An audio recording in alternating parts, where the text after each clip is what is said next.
வணக்கம். சுப்ரீம் செய்திகளுக்காக இரா செல்வமணி. இன்றைய முதன்மை செய்திகள். இந்திய வம்சாவழியினரின் உலகளாவிய அமைப்பு சார்பில் சர்வதேச வணிக மாநாடு மற்றும் கண்காட்சி. துணைநிலை ஆளுநர் கைலாஷ்நாதன் மாநாட்டினை தொடங்கி வைத்து கண்காட்சியை பார்வையிட்டார். வழிபாட்டு தலங்கள், கல்வி நிலையங்கள் மற்றும் குடியிருப்பு பகுதிகள் அருகே உள்ள மதுபான விடுதிகளை அகற்ற வேண்டும். ரெஸ்டோ பாரில் கொலை செய்யப்பட்ட வாலிபரின் வழக்கை சிபிஐ விசாரணைக்கு மாற்றி உத்தரவிட வேண்டும். துணைநிலை ஆளுநரிடம் முன்னாள் முதலமைச்சர் நாராயணசாமி மனு. இந்து அறநிலையத்துறை ஆணையர் சிவசங்கரன் மீது குற்றச்சாட்டு. பொதுமக்கள் சாலை மறியல். இந்திய வம்சாவழியினரின் உலகளாவிய அமைப்பு சார்பில் சர்வதேச வணிக மாநாடு மற்றும் கண்காட்சி புதுச்சேரி பழைய துறைமுக வளாகத்தில் நடைபெற்றது. புதுச்சேரியில் கோயியோ எனப்படும் இந்திய வம்சாவழியினரின் உலகளாவிய அமைப்பு சார்பில் சர்வதேச வணிக மாநாடு மற்றும் கண்காட்சி புதுச்சேரி பழைய துறைமுக வளாகத்தில் நடைபெற்றது. இதில் துணைநிலை ஆளுநர் கைலாஷ்நாதன் சிறப்பு விருந்தினராக கலந்து கொண்டு மாநாட்டினை தொடங்கி வைத்து கண்காட்சியை பார்வையிட்டார். இந்நிகழ்ச்சியில் உள்துறை மற்றும் தொழில்துறை அமைச்சர் நமச்சிவாயம், பொதுப்பணித்துறை மற்றும் சுற்றுலாத்துறை அமைச்சர் லட்சுமி நாராயணன், பல்வேறு நாடுகளைச் சேர்ந்த தொழில் முதலீட்டாளர்கள் மற்றும் கோயியோ அமைப்பின் பிரதிநிதிகள் கலந்து கொண்டனர். துணைநிலை ஆளுநர் தனது உரையில் இந்திய வம்சாவழியை சார்ந்தவர்களும் வெளிநாட்டு வாழ் இந்தியர்களும் உலகின் பல நாடுகளில் சிறந்த தொழில் முனைவோராக, தொழில் அதிபர்களாக வளர்ச்சி அடைந்திருக்கிறார்கள் என்றார். அவர்கள் இந்தியாவில் உள்ள இளைஞர்களுக்கு பெரும் ஊக்க சக்தியாக திகழ்கிறார்கள். அவர்கள் தங்களுடைய முதலீட்டை மீண்டும் தாய்நாட்டின் வளர்ச்சிக்காக முதலீடு செய்யும் போது இந்தியா 3வது வளர்ச்சி பெற்ற பொருளாதார நாடாக விரைவில் வளர்ச்சி பெறும் என்றார். மேலும் புதிய தொழில் தொடங்குவதற்கும் கல்வி, சுற்றுலா, மருத்துவம் போன்ற துறைகளில் முதலீடு செய்வதற்கும் புதுச்சேரி ஏற்ற இடமாக இருக்கிறது. புதுச்சேரியில் முதலீடு செய்பவர்களுக்கு ஏற்படும் சிரமங்களை குறைக்கும் வகையில் அனுமதி விரைவில் வழங்குவதற்கான நடைமுறையை அரசு செயல்படுத்தி வருவதாக தெரிவித்த அவர், புதிய தொழில் தொடங்குவதற்கு ஏற்ற உள்கட்டமைப்பு வசதிகள் புதுச்சேரியில் சிறப்பாக இருக்கின்றன என்றார். விமான நிலைய விரிவாக்கம், கடல்வழி போக்குவரத்து மற்றும் நெடுஞ்சாலை மேம்பாட்டு பணிகள் நடைபெற்று வருகின்றன என்று கூறிய அவர், ஆன்மீக சுற்றுலா, சுகாதார சுற்றுலா, சுற்றுச்சூழல் சுற்றுலா, பாரம்பரிய சுற்றுலா என்று அனைத்து வகைகளிலும் சுற்றுலாவை மேம்படுத்துவதற்கான முயற்சிகள் மேற்கொள்ளப்பட்டு வருகிறது என்றும், சுற்றுலா பயணிகளால் அதிகம் விரும்பப்படும் இடமாக உலகில் அவசியம் பார்க்க வேண்டிய இடங்களில் பிரான்சில் உள்ள துலஸ் நகரத்தை அடுத்து புதுச்சேரி 2வது இடத்தில் இருக்கிறது என்றார். பாரத பிரதமர் குறிப்பிட்டதைப் போல பெஸ்ட் புதுச்சேரியை உருவாக்குவதற்கான சூழலை அரசு மேற்கொண்டு வருகிறது என்றும், இங்கே முதலீடுகள் செய்வதன் மூலம் பாரத பிரதமர் விரும்பும் விக்சித் பாரத், அதாவது சுதந்திரம் அடைந்த 100வது ஆண்டில் வளர்ச்சி பெற்ற பாரதம் என்ற உருவாக்கத்தில் பங்கு பெற முடியும் என்றார். புதுச்சேரியில் வழிபாட்டு தலங்கள், கல்வி நிலையங்கள் மற்றும் குடியிருப்பு பகுதிகள் அருகே உள்ள மதுபான விடுதிகளை அகற்ற வேண்டும் என்றும், ரெஸ்டோ பாரில் கொலை செய்யப்பட்ட வாலிபரின் வழக்கை சிபிஐ விசாரணைக்கு மாற்றி உத்தரவிட வேண்டும் உள்ளிட்ட பல்வேறு கோரிக்கைகள் அடங்கிய மனுவை துணைநிலை ஆளுநரிடம் காங்கிரஸ் கட்சியினர் அளித்தனர். மேலும் இதன் மீது துணைநிலை ஆளுநர் நடவடிக்கை எடுக்கவில்லை என்றால் நீதிமன்றத்தை அணுக உள்ளதாக முன்னாள் முதலமைச்சர் நாராயணசாமி தெரிவித்துள்ளார். புதுச்சேரி மாநில முன்னாள் முதலமைச்சர் நாராயணசாமி தலைமையில் காங்கிரஸ் கட்சியின் சட்டமன்ற தலைவர் வைத்தியநாதன் மற்றும் காங்கிரஸ் கட்சியினர் துணைநிலை ஆளுநர் கைலாஷ்நாதனை அவரது அலுவலகத்தில் சந்தித்து மனு ஒன்றை அளித்தனர். அம்மனுவில் சுற்றுலாவை மேம்படுத்துவதாக நினைத்து முதலமைச்சர் ரங்கசாமி அதிக அளவில் மதுவுடன் நடனமாடும் பார்களுக்கு அனுமதி அளித்துள்ளதாகவும், இதனால் வார இறுதி நாட்கள் தமிழ்நாடு, கர்நாடகா, ஆந்திர பிரதேஷ் மற்றும் பல்வேறு மாநிலங்களிலிருந்து புதுச்சேரி வரும் சுற்றுலாவினர் காலை 5 மணி வரை குடித்துவிட்டு நடனம் ஆடுவதை புதுச்சேரியின் கலாச்சாரத்தை கெடுக்கும் விதமாக உள்ளதாகவும், இதனால் சட்டம் ஒழுங்கு பிரச்சினை வருவதாக தெரிவிக்கப்பட்டுள்ளது. மேலும் விதிக்கப்பட்ட நேரம் தாண்டி இயங்கும் ரெஸ்டோ பார்கள் மீது நடவடிக்கை எடுக்க வேண்டும்.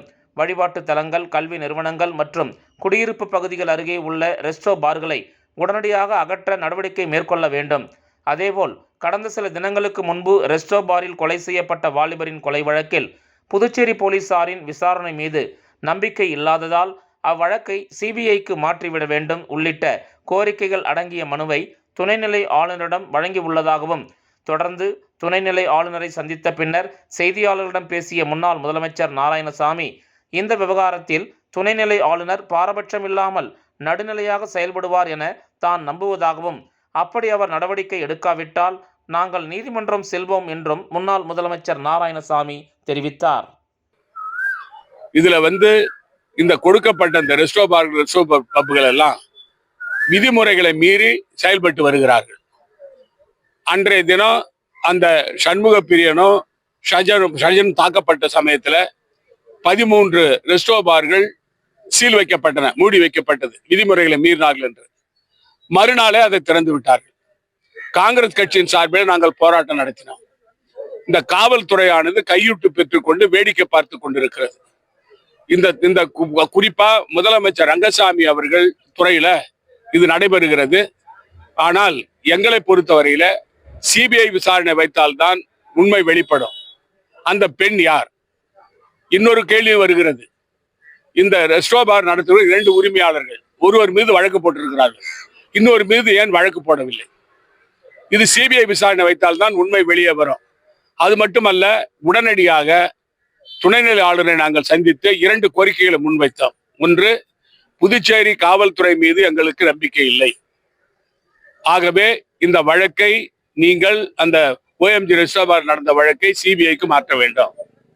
எங்களுடைய 2வது கோரிக்கை, இந்த புதுச்சேரியில உள்ள இந்த நகர பகுதிகளிலும் கிராம பகுதிகளிலும் கோயில் பக்கத்தில், சர்ச்சு பக்கத்தில், அதே போல மசூதி பக்கத்தில், பள்ளிக்கூடத்து பக்கத்தில், குடியிருப்பு பகுதியில் உள்ள பார்களை எல்லாம் வெளியே தூக்கி எறிய வேண்டும்.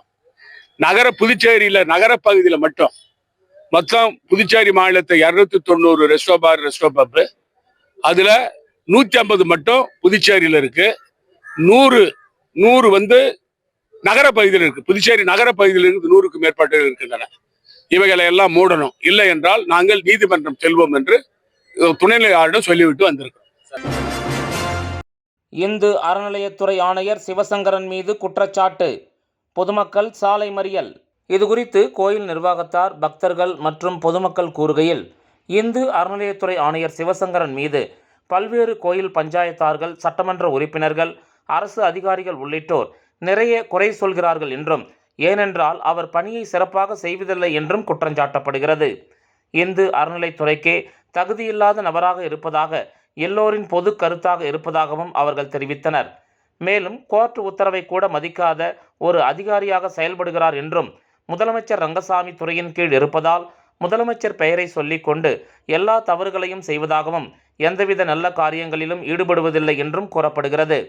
எல்லா கோயில் நிர்வாகத்தார்களிடமும் பிரச்சனை செய்வதாகவும், அனைத்து சட்டமன்ற உறுப்பினர்களும் சிவசங்கரன் மீது முதலமைச்சரிடம் புகார் கொடுத்துள்ளதாகவும், ஆனால் எந்தவித நடவடிக்கையும் எடுக்கவில்லை என்றும், முதலமைச்சரின் பெயரை கெட்ட பெயர் ஆக்குவதற்கு முக்கிய காரணமே இந்து அறநிலையத்துறை ஆணையர் சிவசங்கரன் தான் காரணம் என்றும் கடுமையான குற்றச்சாட்டை கோயில் நிர்வாகத்தார் மற்றும் அவ்வூர் மக்கள் தெரிவித்தனர்.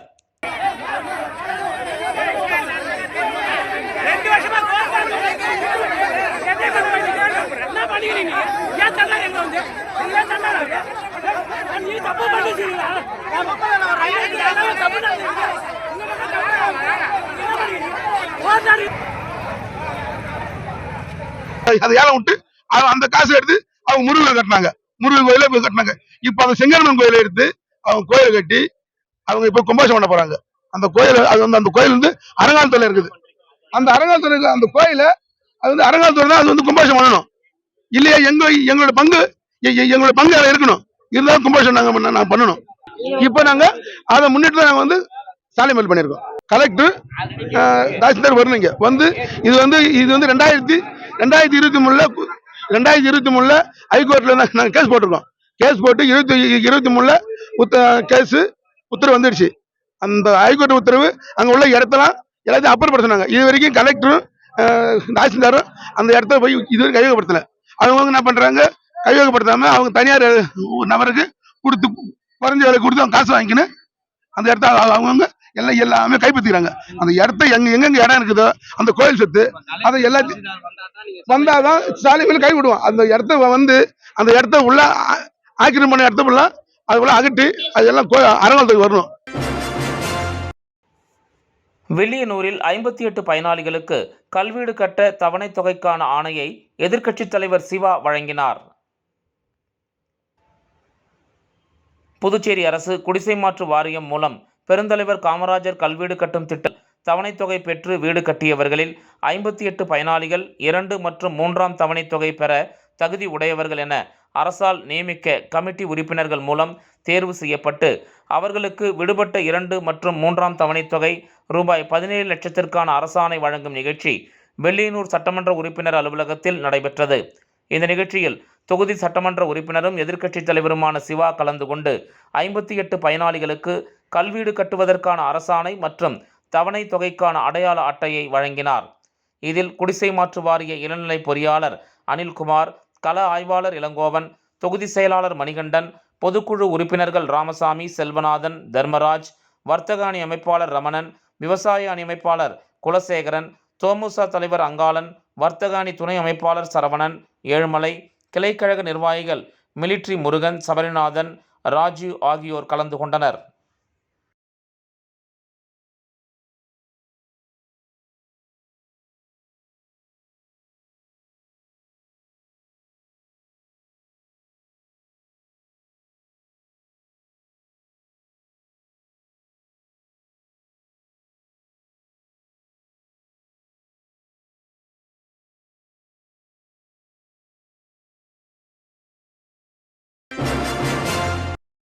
வீராம்பட்டினம் முத்துப்பல்லக்கு திருவிழாவை முன்னிட்டு மாநில காங்கிரஸ் கட்சியின் செயலாளர் விஜயலட்சுமி ஜெயமூர்த்தி தலைமையில் 1000 பேருக்கு அன்னதானம் வழங்கப்பட்டது. வீராம்பட்டினம் முத்துப்பல்லக்கு திருவிழாவை காண வந்த பக்தர்களுக்கு அரியாங்குப்பம் தொகுதி காங்கிரஸ் கட்சியின் சார்பில் அன்னதானம் வழங்கும் நிகழ்ச்சி நடைபெற்றது. காங்கிரஸ் கட்சியின் மாநில செயலாளர் விஜயலட்சுமி ஜெயமூர்த்தி தலைமையில் தனபால் மற்றும் காக்கையந்தோப்பு பகுதியைச் சேர்ந்த காங்கிரஸ் கட்சி நிர்வாகிகள் நாகமுத்து, ஜானகிராமன், கோவிந்தராசு, வெங்கடசாமி, மோகன், சின்னராசு, முத்துராமன், லிங்கேஸ்வரர், முருகன், ரத்தினவேல், காங்கேயன் மற்றும் சூசேராஜ், பரந்தாமன், சாமிநாதன், ராஜாராம், அருளரசன், அன்னலட்சுமி, இந்திரா ஆகியோர் முன்னிலையில் 1000 பேருக்கு அன்னதானம் வழங்கப்பட்டது.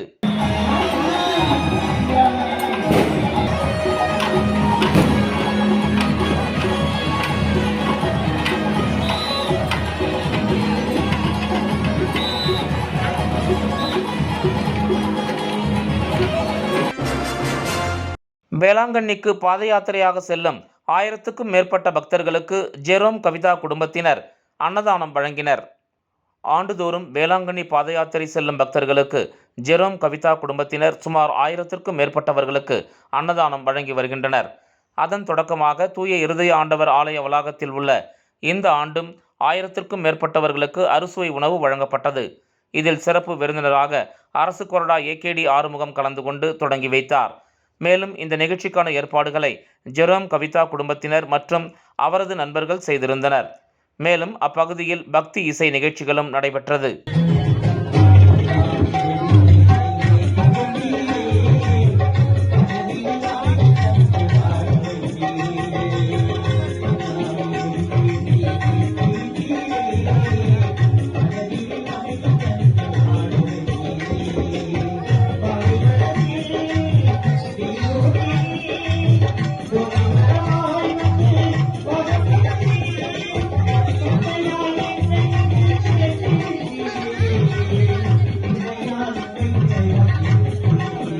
விளம்பர இடைவேளைக்கு பிறகு செய்திகள் தொடரும்.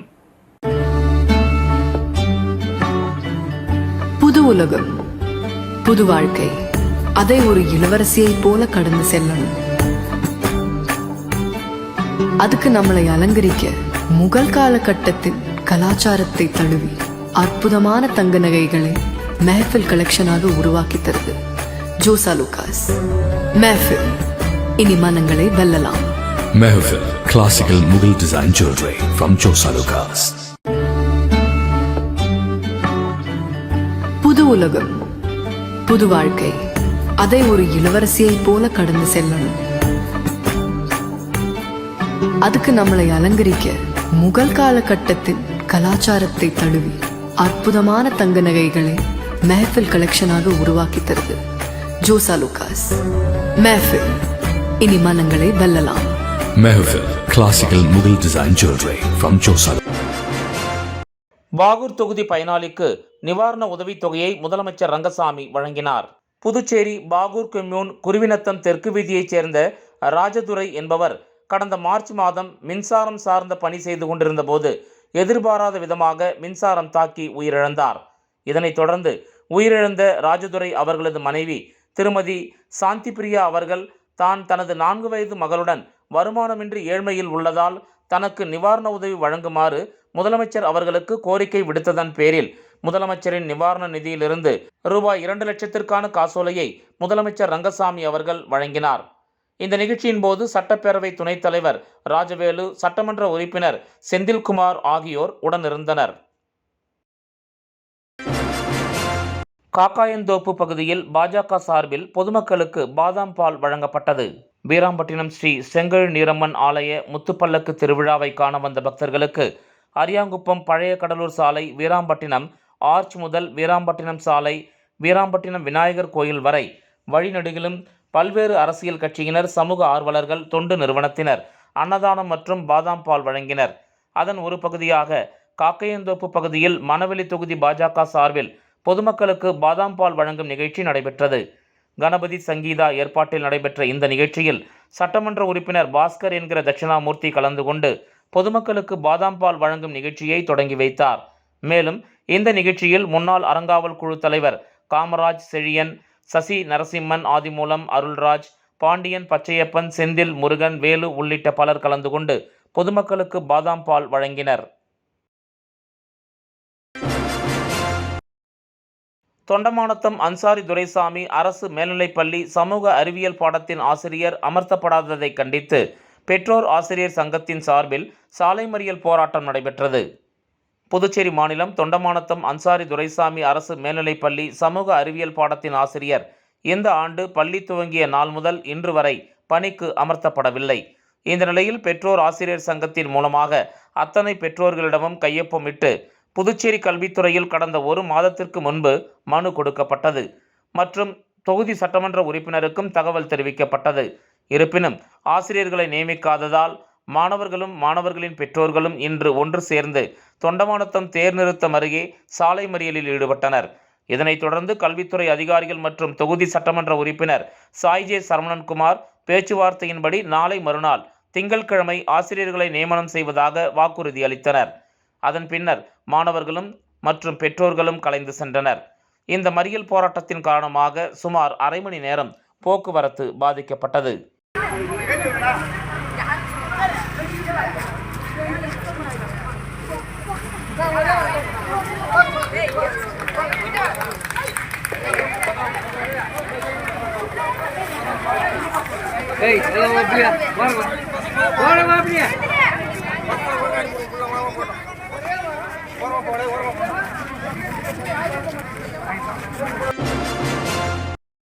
மரக்காணம் அருகே ஞானக்கல்மேடு அருள்மிகு ஸ்ரீ சுயம்பு பூதகாளி அம்பாள் திருக்கோயிலில் ஆனி மாத அமாவாசையை முன்னிட்டு தீச்சட்டி எடுத்தல் விழா நடைபெற்றது. விழுப்புரம் மாவட்டம் வானூர் சட்டமன்ற தொகுதிக்கு உட்பட்ட மரக்காணம் அருகே உள்ள ஞானக்கல்மேடு கிராமத்தில் அமைந்துள்ள ஸ்ரீ சுயம்பு பூதகாளி அம்பாள் திருக்கோயிலில் ஆனி மாத அமாவாசையை முன்னிட்டு தீச்சட்டி எடுத்தல் விழா நடைபெற்றது. இதில் சுற்று வட்டாரத்தைச் சேர்ந்த 10க்கும் மேற்பட்ட கிராம மக்கள் கலந்து கொண்டு தீச்சட்டி, கற்பூரம் ஏந்தி தீச்சட்டி எடுத்து தங்களது வேண்டுதலை நிறைவேற்றினர். முன்னதாக பிரம்மதேசம் வெங்கடேசன் குருக்களால் சிறப்பு யாகசாலை பூஜைகள் நடைபெற்றது. அதனைத் தொடர்ந்து அம்மனுக்கு பல்வேறு பழங்கள் மற்றும் வாசனை திரவியங்களால் அபிஷேக ஆராதனையும் மற்றும் கலச நீர் அபிஷேகமும் செய்யப்பட்டது. இந்த நிகழ்ச்சிக்கான ஏற்பாடுகளை முன்னாள் வானூர் ஒன்றிய பெருந்தலைவர் VMR சிவா தலைமையில் பக்தர்கள் சிறப்பாக செய்திருந்தனர். இதில் உபயதாரர் திருவண்ணாமலை திருஞான சம்பந்தம் விஜயலட்சுமி குடும்பத்தினர், எறையூர் ரவிச்சந்திரன் புனிதா குடும்பத்தினர் கலந்து கொண்டனர். இந்த நிகழ்ச்சியில் முன்னாள் கிராம நிர்வாக அலுவலர் மணிமாறன், ஞானக்கல்மேடு ராஜகுரு பாண்டியன், ஞானக்கல்மேடு துணைத் தலைவர் புருஷோத்தமன், டிரைவர் வெங்கடேசன், கோயில் பூசாரி லட்சுமி, ஒமப்பூர் பம்பைமுத்து உட்பட சுற்று வட்டாரத்தைச் சேர்ந்த ஏராளமானோர் பொதுமக்கள் கலந்து கொண்டு சிறப்பித்தனர். இதனைத் தொடர்ந்து விழாவில் கலந்து கொண்ட பக்தர்கள் அனைவருக்கும் இரவு உணவு வழங்கப்பட்டது. ஆல்பா மெட்ரிக் மேல்நிலைப்பள்ளி மாணவன் தேசிய அளவில் சிலம்பம் போட்டியில் சாதனை படைத்துள்ளார். ஆல்பா மெட்ரிக் மேல்நிலைப்பள்ளியில் 8ஆம் வகுப்பு பயின்று வரும் மாணவன் S. பவனீஷ் இம்மாதம் சென்னையில் தேசிய அளவில் நடைபெற்ற சிலம்பம் போட்டியில் 2வது இடத்தை பிடித்துள்ளார்.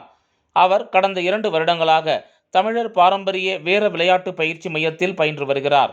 மேலும் கடந்த மாதம் மாநில அளவில் வேலூரில் நடைபெற்ற சிலம்பம் போட்டியில் முதல் பரிசு பெற்றுள்ளார் என்பது குறிப்பிடத்தக்கது. வெற்றி பெற்ற மாணவனை ஆல்பா கல்வி குழுமங்களின் இயக்குனர் திரு தனத்யாகு அவர்கள் பொன்னாடை போர்த்தி மலர்கொத்து கொடுத்து பாராட்டினார். இந்த நிகழ்ச்சியின் போது பெற்றோர் மற்றும் கோச் அவர்களும் உடனிருந்தனர் என்பது குறிப்பிடத்தக்கது.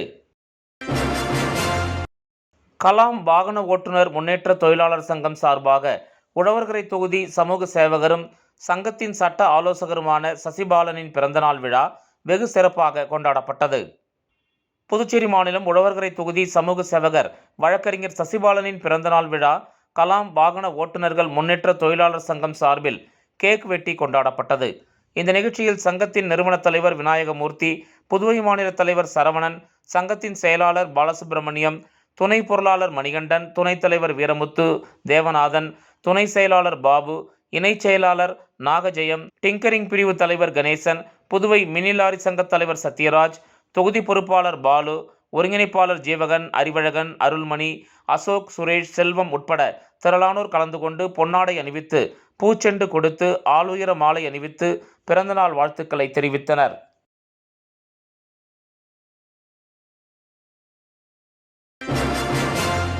ஆர் ரஹ்மான் மேல்நிலைப் பள்ளியின் ஆண்டு விளையாட்டு தின விழா நடைபெற்றது. புதுச்சேரி மகாத்மா காந்தி சாலையில் அமைந்துள்ள ஆர் ரஹ்மான் மேல்நிலைப் பள்ளியின் ஆண்டு விளையாட்டு தின விழா இந்திரா காந்தி உள் விளையாட்டு அரங்கில் சிறப்பாக நடைபெற்றது. மாணவர்கள் மட்டுமன்றி பெரும்பான்மையான பெற்றோர்களும் இதில் கலந்து கொண்டு விழாவை சிறப்பித்தனர். இவ்விழாவில் தலைமைச் செயலக சட்ட அதிகாரியும் கலைமாமணி விருது பெற்றவருமான ஜனாப் முனைவர் சுந்தரமுருகன் அவர்கள் தலைமை விருந்தினராக கலந்து கொண்டார். மேலும் புதுச்சேரி சிறப்பு காவல்படை ஆய்வாளர் ஜனாப் கணேஷ் அவர்கள் மற்றும் காவல்துறை துணை ஆய்வாளர் ஜனாப் மௌலா சாஹிப் அவர்களும் சிறப்பு விருந்தினர்களாக கலந்து கொண்டு பள்ளி மட்டத்தில் நடைபெற்ற பல்வேறு விளையாட்டுப் போட்டிகளில் வெற்றி பெற்ற மாணவ மாணவியர்களுக்கு பரிசுகளை வழங்கி மாணவர்களை ஊக்குவித்தனர். அதனைத் தொடர்ந்து மாணவ மாணவியர்கள் தங்களது பல்துறை திறமைகளை வெளிப்படுத்தும் விதமாக பல்வேறு கலாச்சார நிகழ்ச்சிகளை அரங்கேற்றி விழாவிற்கு சிறப்பு சேர்த்தனர். இவ்விழாவின் முழுமையான ஏற்பாடுகளை பள்ளி தாளாளர் நிசாஃபர் அகமது அவர்களின் தலைமையில் முதல்வர் பராகன், மேலாளர் முக்தார் அகமது, ஆசிரியர்கள், அலுவலக பணியாளர்கள் மற்றும் மாணவ மாணவியர்கள் ஒருங்கிணைந்து செய்திருந்தனர். மீண்டும் முதன்மை செய்தி. இந்திய வம்சாவழியினரின் உலகளாவிய அமைப்பு சார்பில் சர்வதேச வணிக மாநாடு மற்றும் கண்காட்சி. துணைநிலை ஆளுநர் கைலாஷ்நாதன் மாநாட்டினை தொடங்கி வைத்து கண்காட்சியை பார்வையிட்டார். வழிபாட்டு தலங்கள், கல்வி நிலையங்கள் மற்றும் குடியிருப்பு பகுதிகள் அருகே உள்ள மதுபான விடுதிகளை அகற்ற வேண்டும். ரெஸ்டோ பாரில் கொலை செய்யப்பட்ட வாலிபரின் வழக்கை சிபிஐ விசாரணைக்கு மாற்றி உத்தரவிட வேண்டும். துணைநிலை ஆளுநரிடம் முன்னாள் முதலமைச்சர் நாராயணசாமி மனு. இந்து அறநிலையத்துறை ஆணையர் சிவசங்கரன் மீது குற்றச்சாட்டு. பொதுமக்கள் சாலை மறியல்.